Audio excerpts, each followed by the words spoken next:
Sabi nila, sa tuwing pinapatawad mo raw yung taong paulit-ulit kang sinasaktan, mas lalo daw siyang mawawala ng respeto sa relasyon ninyo.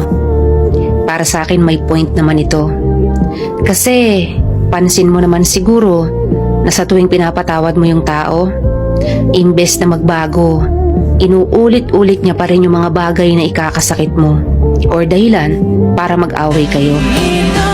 He or she will begin to ignore you kasi alam niyang hindi mo siya matitiis at alam niyang bibigyan mo siya ulit ng another chances. Hindi siya natatakot na mawala ka kasi alam niyang hindi mo naman kayang bumitaw sa relasyon ninyo. At alam mo ba kung bakit ka niya ginaganyan? Kasi sinanay mo siya. Naging komportable siya sa mali dahil palagi mong pinapatawad at tinotolerate mo pa.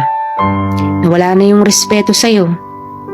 Believe me, never be too much available for someone, otherwise you will lose your importance. Never let a person get comfortable disrespecting you. Pwedeng humingi ng patawad pero tanggapin nyo na wala nang mababalikan pa pagdating sa relasyon.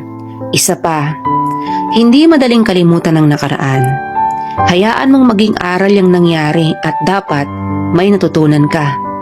Mahirap kapag pabalik-balik ang problema, lalo na sa magulong relasyon. Treat your ex as an important but ordinary person, not as a friendship.